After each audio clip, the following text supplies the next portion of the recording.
বিশ্বজুড়ে ক্রিকেট আর মাঠ কিংবা টিভির পর্দায় আটকে নয়, হয়ে উঠেছে কূটনীতিরও বড় হাতিয়ার।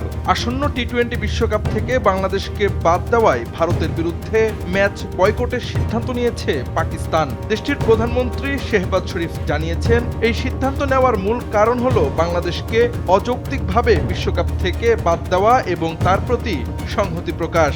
হিন্দু উগ্রবাদীদের হুমকিতে আইপিএল থেকে বাদ দেওয়া হয় বাংলাদেশের তারকা পেসার মুস্তাফিজুর রহমানকে।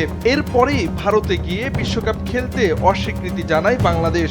ম্যাচের ভেন্যু পরিবর্তন করে শ্রীলঙ্কায় খেলানোর আবেদন জানানো হয় আইসিসির কাছে, কিন্তু এই আবেদন গ্রহণ না করে বাংলাদেশকে বিশ্বকাপ থেকে বাদ দিয়ে স্কটল্যান্ডকে জায়গা দিয়েছে আইসিসি।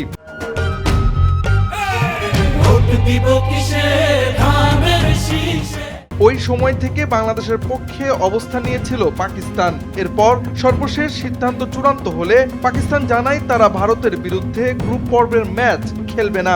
বুধবার মন্ত্রিসভার বৈঠকে প্রধানমন্ত্রী শেহবাজ শরীফ জানান, বাংলাদেশকে বাদ দেওয়ায় তারা এই সিদ্ধান্ত নিয়েছেন। শেহবাজ বলেন, আমরা টি-20 বিশ্বকাপ নিয়ে স্পষ্ট অবস্থান নিয়েছি।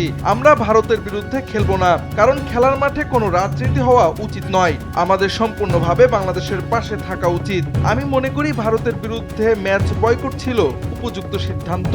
পাকিস্তানের এই সিদ্ধান্তে ধন্যবাদ জানিয়েছেন বাংলাদেশের ক্রীড়া উপদেষ্টা আসিফ নজরুল। বৃহস্পতিবার ফেসবুকে ধন্যবাদ পাকিস্তান লিখে পাকিস্তান প্রধানমন্ত্রীর ম্যাচ বয়কটের খবরের অংশ পোস্ট করেন তিনি। উল্লেখ্য, ভারতীয় সংবাদ মাধ্যম এনডিটিভি দাবি করেছে, পাকিস্তান এই ম্যাচ বয়কট করলে বাংলাদেশি মুদ্রায় ৬,১২০ কোটি টাকারও বেশি লস হবে আইসিসির। ফলে এই সিদ্ধান্তে এক প্রকার বিপাকেই পড়েছে আইসিসি।